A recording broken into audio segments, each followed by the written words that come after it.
passagem no dia 6 de dezembro de 1914, de Pancho Villa e Zapata juntos pela Cidade do México, e as não implicações, os não desdobramentos dessa passagem de ambos pelo Palácio Nacional para uma resolução política da Revolução Mexicana é, como vocês podem imaginar, um objeto importante das discussões historiográficas. Por que é que eles não ficaram lá? Por que é que eles não chegaram a um acordo sobre o que fazer? Por que é que eles não escolheram um presidente da República e começaram, então, a exercer esse poder que, de alguma forma, tinha passado pelas suas mãos? E eu não vou falar muito agora sobre isso, porque esse é um tema que vai aparecer na nossa segunda parte, em vista, sobretudo, do texto do Arturo Orman, que discute, bom, o que era o projeto de poder do Zapata? Por que ele não assume a capital, o centro político do país? Então, essa é justamente uma grande questão que vem sendo explorada pelos historiadores. O fato é, e vocês vão ver a fotografia mais adiante no nosso curso, o fato é que eles sentam, eles se deixam fotografar, há comentários gerais, né, dos críticos dessas imagens sobre um certo estado de espírito ali não muito à vontade de estar naquela sala elegante, suntuosa do Palácio Nacional e ali naquela mesa, enfim, uma mesa que nunca foi dos camponeses e, enfim, um certo desconforto em relação àquela vivência e logo depois, não só eles saem de lá, como eles saem de lá e uma série de eventos colaboram para que um desconfiasse do outro, um julgasse o outro traidor e as relações de possível aliança entre Pancho Villa e Emiliano Zapata vão rapidamente se desvanecendo. A aliança não se confirma e a divisão do Norte vai lutar por suas questões, da lei agrária, da reforma agrária lá no Norte, e Zapata volta para o pueblo de Anenecuilco, volta para Morelos e vai resolver as questões dos camponeses do Centro-Sul. A aliança entre esses dois grupos, essas duas grandes forças sociais foi fortuita, foi passageira e dela não se obteve realmente um encaminhamento comum para a construção de uma nova ordem no México. Muito bem, ao mesmo tempo em que isso acontecia, como vocês podem imaginar, Carranza cuidou do seu pedaço, né? Venustiano Carranza cuidou de sedimentar, de consolidar aquela liderança que ele havia começado a construir em 1914, que ele julgou que não foi reconhecida pelos seus aliados. Os aliados deram muita pouca trela para o que ele fez, então ele precisava resolver aquilo à sua própria maneira. Bom, então, como eu dizia, o Venustiano Carranza, muito desacreditado do governo da Convenção e do que seriam as possibilidades do governo da Convenção realmente levar o México a um desfecho político, a uma solução política, o que faz é, a partir do seu próprio exército constitucionalista, começar a lutar pela derrota dos seus aliados, cada vez mais declaradamente adversários. E o primeiro objeto dessa decisão de impor a sua autoridade sobre a desses adversários, que não a haviam reconhecido por ocasião da Convenção de Águas Calientes, o primeiro objeto é a divisão do Norte, é o exército de Pancho Villa. E para lá é enviado no ano de 1915 Álvaro Obregón, que lidera, que comanda as chamadas Batalhas de Celaya. As Batalhas de Celaya que foram sangrentas, as Batalhas de Celaya, onde o próprio Obregón perdeu um braço, que vocês vão ver uma fotografia dele. Depois ele teve uma longa e importante carreira política no México, né? Até 1928, quando ele foi assassinado.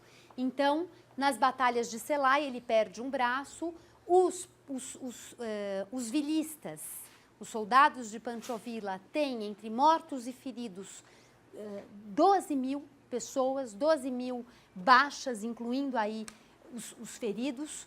Portanto, batalhas sangrentas em que a divisão do norte vai sendo pouco a pouco esfacelada.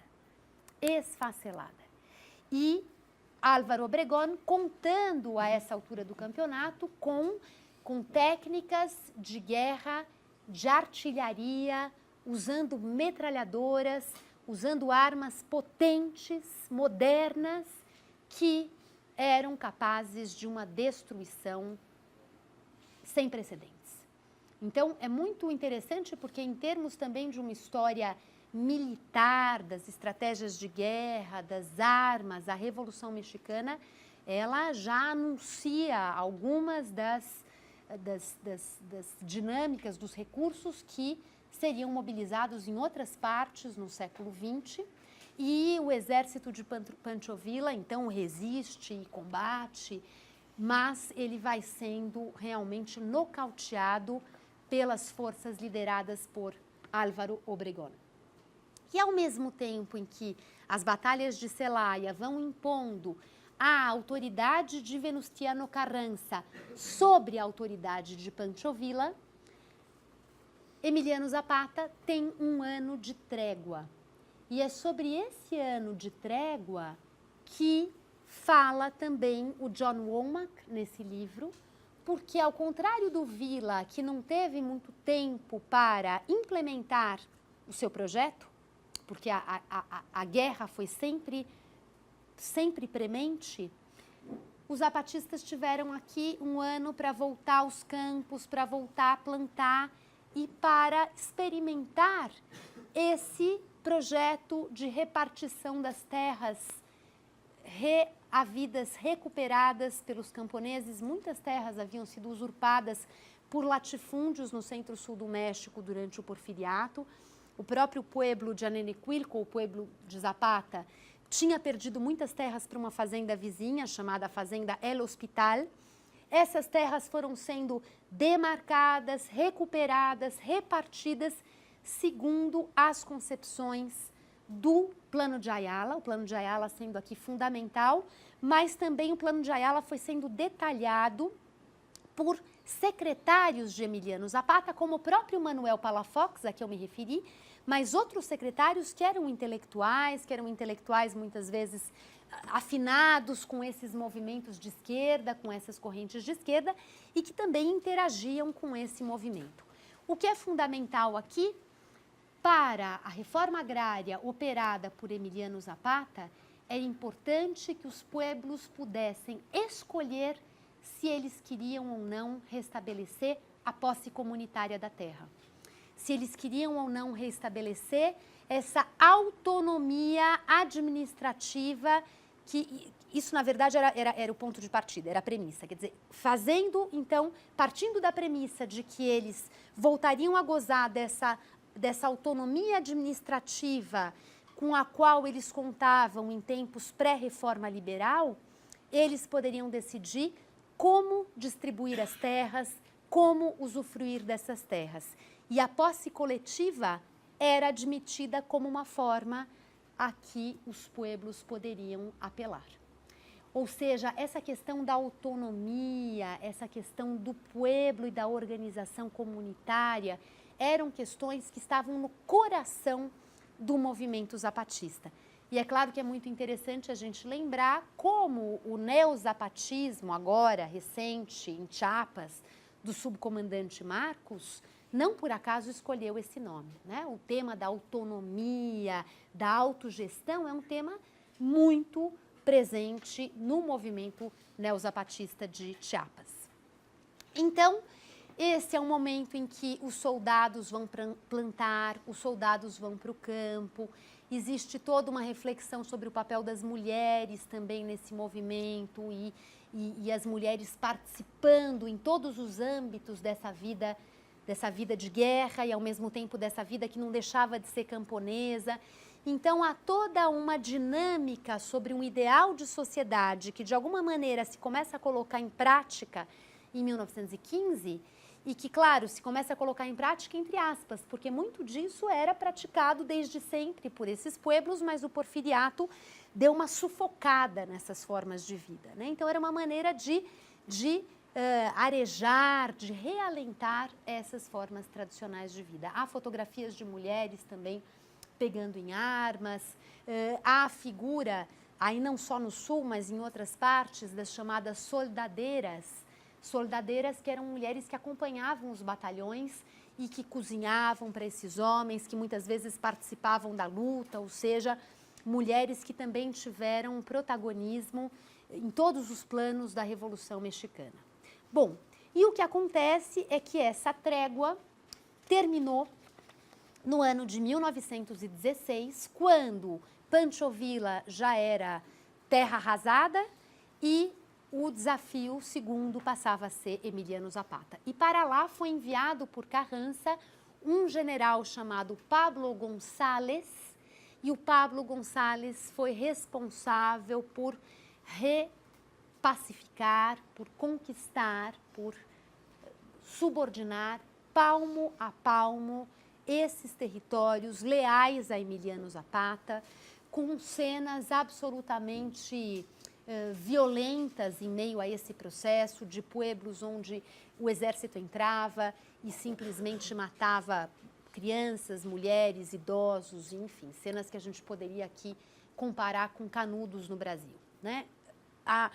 A violência desse confronto de Pablo González contra Zapata e os territórios leais a Zapata foi também uma violência de grande magnitude, com a diferença que aqui o exército era um exército que também resistiu, também combateu, mas era um exército desses camponeses que também pegavam em armas, né? E que tinham um comportamento militar diferente dos militares aqui dos soldados ligados à divisão do norte. Também o exército libertador do Sul foi sendo desarticulado, derrotado, ao mesmo tempo em que Carranza, no ano de 1916, convocou eleições para um Congresso Constituinte. Carranza, que vinha constituindo a sua força, a sua autoridade por vários caminhos. Eu aqui chamei atenção para esse militar. Ele contra Pancho Villa, ele contra Emiliano Zapata, mas, na verdade, a operação foi mais complexa do que isso. Por exemplo, Carranza também elaborou, no ano de 1915, uma lei agrária, e essa lei agrária também procurava seduzir a população rural com indicação de que seria feita uma reforma agrária no México. Para resumir a história aqui, a reforma agrária feita pelo Venustiano Carranza foi uma reforma agrária que outorgou grande poder às lideranças militares, aos seus generais, aos seus comandantes que demarcavam as terras que iam ser distribuídas, e muitos desses militares, desses comandantes do alto oficialato do Carranza, muitos deles se tornaram depois grandes proprietários de terra no México pós-revolucionário. Ou seja, a reforma agrária do Carranza favoreceu em muito as próprias lideranças militares que se ocuparam de demarcar as terras usurpadas, as terras recuperadas dos latifúndios que antes usurparam essas terras dos pueblos, né? Então, a transferência aqui foi uma transferência que, em quase nada, foi ao encontro dessas populações camponesas. E, ao mesmo tempo, um outro traço importante aqui do Carranza é que ele também acenou com benefícios aos trabalhadores assalariados, aos trabalhadores urbanos. E ele procurou atrair o apoio desses trabalhadores urbanos, claro, com, sobretudo, o aceno de aprovação de leis trabalhistas. E existe também uma ampla discussão dos historiadores sobre o papel do operariado na Revolução Mexicana. A leitura mais óbvia, a primeira é de que, bom, por que os camponeses pegaram em armas e os operários não? Por que os operários, que deveriam ser, segundo Marcos, os verdadeiros revolucionários, se abstiveram desse papel no México. Eu também não vou aqui explicar todas as ramificações desse debate, mas é um debate que também existe, e o fato é que esses trabalhadores assalariados urbanos não assumiram o vulto que assumiram os camponeses durante a Revolução, mas também houve pressão daqui e dali, e sinal disso é também a própria preocupação do Carranza em negociar com esses setores, né? Em também agradar esses setores. Bom, já caminhando aqui para um encerramento, o desfecho, digamos, institucional para a Revolução Mexicana é considerado o ano de 1917, com a promulgação de uma nova Constituição para o México. O México trabalhava até então com a Constituição Liberal de 57, aquela lá da Reforma Liberal, e em 1917 foi promulgada uma nova Constituição para o país. E essa nova Constituição abriu caminho para a volta de um sistema democrático, de eleições periódicas, de eleições presidenciais. Nós teremos uma outra aula ainda sobre o México, em que eu vou falar um pouco sobre esse período pós-revolucionário, que é interessantíssimo. Mas agora duas coisas. A primeira é que essa Constituição dava realmente sinais de que algumas coisas mudariam no México, de que a Revolução tinha, de fato, recalibrado algumas questões que haviam sido fortemente visualizadas, atacadas pelo processo revolucionário. E aqui também, de uma forma sintética, esse texto constitucional é um objeto muito interessante de estudo, mas o que prevalece nessa Constituição de 17? O estabelecimento de um poder executivo forte, de um poder executivo interventor, de um poder executivo que realmente ajudaria a definir os contornos desse país que emergia da Revolução. Ao mesmo tempo, a Constituição previa reformas sociais importantes, por um lado, reformas que estabeleciam a criação de leis trabalhistas, aquilo que em outros países da América Latina mais adiante teve lugar. No México, já em 17, a Constituição prevê alguns direitos trabalhistas, e, por outro lado, a Constituição previa a realização de uma reforma agrária, de uma grande reforma agrária com base na distribuição de unidades fundiárias que eram chamadas de ejidos com J. Mas essas unidades fundiárias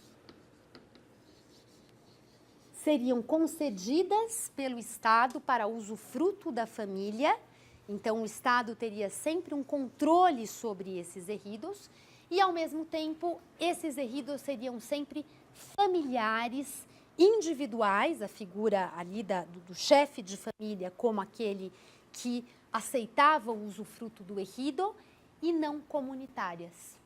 A aspiração do movimento zabatista pela possibilidade das comunidades voltarem a se fazer reconhecer também no plano jurídico não foi incorporada pela Constituição de 17.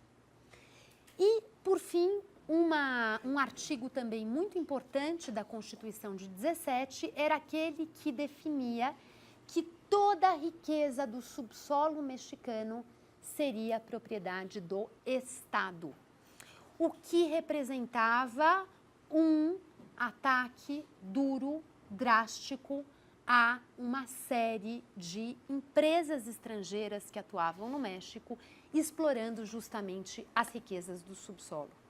E alguns anos adiante, com o petróleo, também esse artigo constitucional foi, assim, um epicentro de terremotos na história do México, porque naturalmente reservava ao Estado o direito de explorar o petróleo.